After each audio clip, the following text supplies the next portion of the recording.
ఇలా ఇవ్వండి. చెప్పండి మీ సమస్యలేంటో.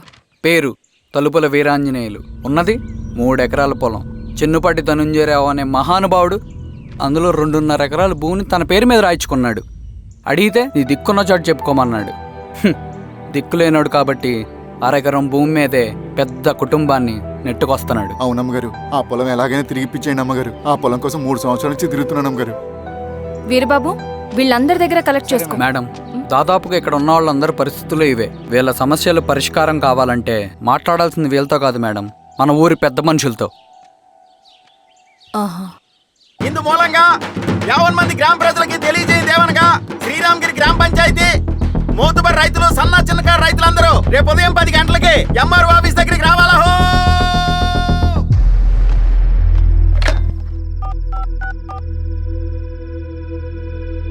హలో, ఎవరు? నమస్తే బాబాయ్, నేను ఈశ్వర్ రెడ్డి. ఈశ్వరా, ఎలా ఉన్నావు? బాగున్నా. చెప్పు బాబాయ్, శిరీష్ ఎంఆర్ ఆఫీస్లో భూ సమస్యల గురించి రేపు మీటింగ్ ఏర్పాటు చేసింది. ఈ విషయం మన వాళ్ళంతా ఎలా తీసుకుంటారో అర్థం కావట్లేదు. అందుకనే మీకు ఫోన్ చేశాను.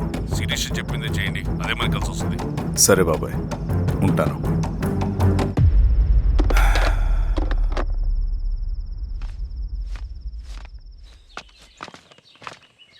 నమస్తే మేడం. నమస్తే అమ్మా. కూర్చోండి. పొలాల్లో పండిన పంట కోతకొచ్చినా ఈ రోజుకి ఒక్క గింజ కూడా తెగకుండా పక్షులకు, పందికొక్కలకు ఆహారంగా పోతుందంటే దానికి కారణమిది. ఈ ఊరికి పట్టిన దౌర్భాగ్యం మీరు చేసిన అక్రమాల చిట్టా. కడుపు మంటతో ఉన్నవాళ్లు మీరు చెప్పిన కూలీకొచ్చి ఎందుకు పనిచేస్తారు? దౌర్జన్యాలు చేసి దిక్కున్న చోట చెప్పుకోమన్నారు. ఇప్పుడు అడవే వాళ్ళకి దిక్కైంది. అది ఎవరి తప్పు? మొత్తం 100 ఎకరాల పైచిలుకు భూమి వాళ్ల దగ్గర దౌర్జన్యంగా లాక్కుని ఇన్ని సంవత్సరాలుగా మీరు అనుభవిస్తూ ఉన్నది. మీ అంతట మీరుగా తిరిగిచ్చేస్తారా, లేదా చట్టం ఎలా పనిచేస్తుందో మీకు చేసి చూపించమంటారా? అలా చేయండి మేడం. నువ్వు ఆగవే నరసింహులు. ఏం చేయాలో మా ఎంఆర్ఓ గారికి బాగా తెలుసు. అట్టా కానిండమ్మా. ఇస్తే మీ పొలాలు ఇవ్వండి, మా వివం. మీ పేరేంటి? సామిరెడ్డి. రూల్స్ ప్రకారం వెళ్తే మీ మొత్తం పొలం పోతుంది. కూర్చోండి. సామిరెడ్డి కూర్చో.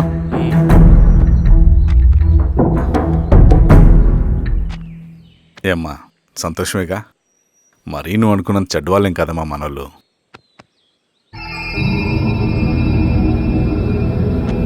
పదనాన్న. నమస్తే. పెద్ద ఆయన చెప్పాడు, అంతా మన మంచికే. పోను పోను నీకే అర్థం అవుతుంది. ఎన్నాళ్ళకి మీకు మంచి జరుగుతుంది. ఇంటి నుంచి కొత్త ఆర్డినెన్స్ వచ్చాయి. దాంట్లో ముఖ్యమైనవి జరగబోయే మైనింగ్ని ఆపాలి. రెండోది జెడ్పీటీసీ ఎలక్షన్స్ని బైకాట్ చేయాలి. దీనికి జనాల్ని సిద్ధంగా ఉంచాలి. లాల్ సలాం కామ్రేడ్. లాల్ సలాం. ఏంట్రవి, శ్రీరామగిరిలో భూస్వాములందరూ దేవుళ్ళైపోయారంట, పేద ప్రజలకంతా వరాలు ఇస్తున్నారంట. ఏంటి సంగతి? అవునన్నా, నేను కూడా ఆశ్చర్యపోయాను. ఒక గవర్నమెంట్ ఆఫీసర్ తలుచుకుంటే ఒక ఊరు క్షణాల్లో ఎలా మారిపోద్దో నా కల్లారా చూశానన్నా. అది కాదన్నా, అంటే నా ఉద్దేశం వాళ్ళు ఏం చేసినా దానికి ఒక స్ట్రాటజీ ఉంటుంది. శిరీష వాళ్ళ వర్గానికి చెందిన అమ్మాయి. ఆ అమ్మాయికి ఎంత పాపులారిటీ వస్తే వాళ్ళకంత మంచిది. ఎందుకంటే వాళ్ళ అన్నయ్య ఈశ్వర్ రెడ్డి రాబోయే జెడ్పీటీసీ ఎలక్షన్స్లో చైర్మన్గా పోటీ చేయబోతున్నాడు. ఈ అభిమానం మొత్తం వాళ్ళు ఓట్ బ్యాంక్గా మార్చుకోపోతున్నారు. అంటే అన్నా, శిరీష అయినా ఎవరైనా ఒకే తాను ముక్కలే. అధికారమే వాళ్ళ అవసరం తీరుస్తుంది. వీళ్ళందరూ అధికారం కోసం ప్రయత్నం చేసేది వాళ్ళ ఉనికిని కాపాడుకోవటం కోసమే. రేపే నామినేషన్ వేస్తున్నారు.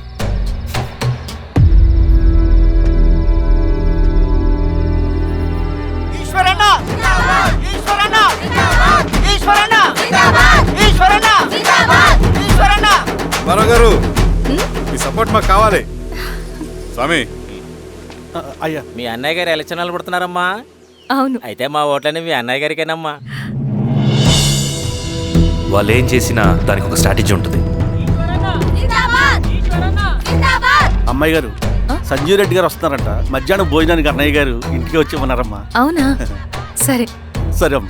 రవి, నువ్వు కూడా నాతో వచ్చే. అది రవి, ఇక్కడ నాకు ఫ్రెండ్స్ అంటూ ఎవరు లేరు. నాకు తెలిసిన వాడివి నువ్వు ఒక్కడివే. I'm feeling alone. అందుకే, అర్థమైందా? సరే.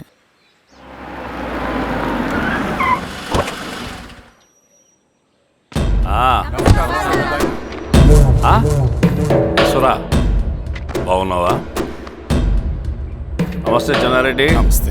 బాగున్నారమ్మా? సుబ్బారెడ్డి, పదండి. ఊళ్ళో మనోళ్ళంతా బాగున్నారు కదా ఈశ్వరా? అంతా బాగున్నారు బాబాయ్. సంతోషం. ఈసారి మళ్ళీ మనం ఏకగ్రీవం అవ్వాలి రెడ్డి. మనకు పోటీ లేదు, మనదే విజయం. సంతోషం. కూర్చోండి.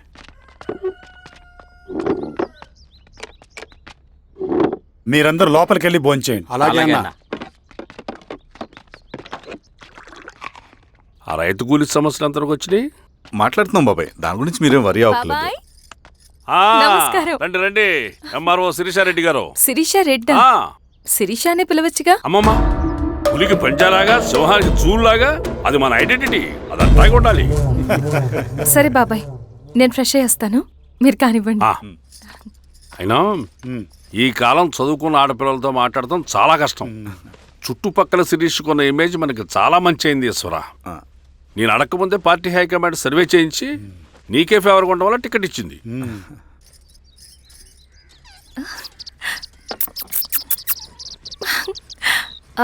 అనేవాళ్ళు ఎక్కడ?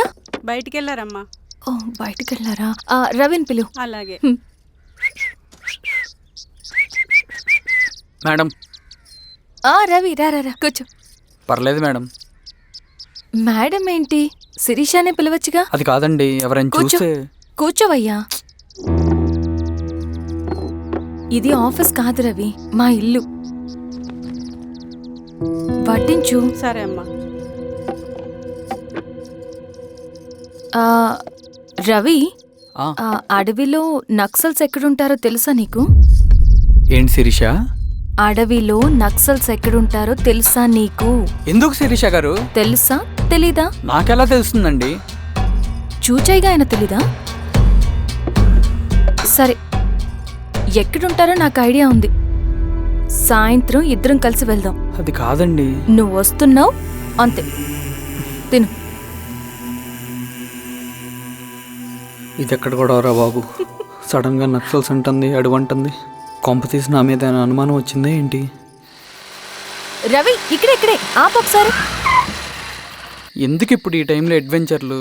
ఇప్పుడు జరగరాంది ఏమైనా జరిగితే రేపు మీ అన్నయ్యకి తెలిస్తే బాగోదు. రవి, చుట్టూ చూడు, పైన వెన్నెల, పక్కనే అడవి. అబ్బో, ఎంత బ్యూటిఫుల్ గా ఉందో. అవునా? అవునా ఏంటి? అసలు ఎప్పుడు చూసినా ఎందుకలా డల్ గా ఉంటున్నావు? కాలేజ్లో ఇలా ఉండేవాడివి కాదు కదా, ఏమైంది? అది ఒక్క నిమిషం. హలో మేడం, పేషెంట్కి అర్జెంటుగా ఏ పాజిటివ్ బ్లడ్ కావాలి మేడం. రవి, ఆ? అర్జెంటుగా హాస్పిటల్కి పోని. ఏమైంది? పోనీ. రండి మేడం, ప్లీజ్ రండి. పోలీసులకి నక్సల్స్కి కాల్పులు జరిగాయి. ఆ కాల్పుల్లో గూడెం కుర్రాడు ప్రాణాపాయ స్థితిలో ఉన్నాడు. తన బ్లడ్ మీ బ్లడ్ సేమ్. ఆ బ్లడ్ గ్రూప్ మా హాస్పిటల్లో లేదు, అందుకే మీకు కాల్ చేశాను. ఓ అవునా? అవును మేడం. పదండి డాక్టర్. Thank you madam.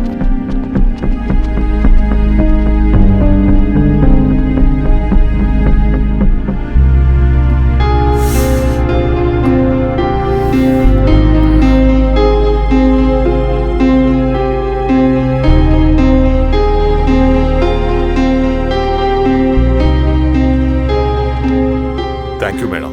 పర్లేదు డాక్టర్, ఇప్పుడు అతనికి ఎలా ఉంది? తను స్పృహలో లేడు మేడం. రవి, నీ దగ్గర మనీ ఉందా? ఉన్నాయి. ఇవ్వు. ఇది అతనికి అందించండి, ఓకే. జాగ్రత్తగా చూసుకోండి. అలాగే మేడం.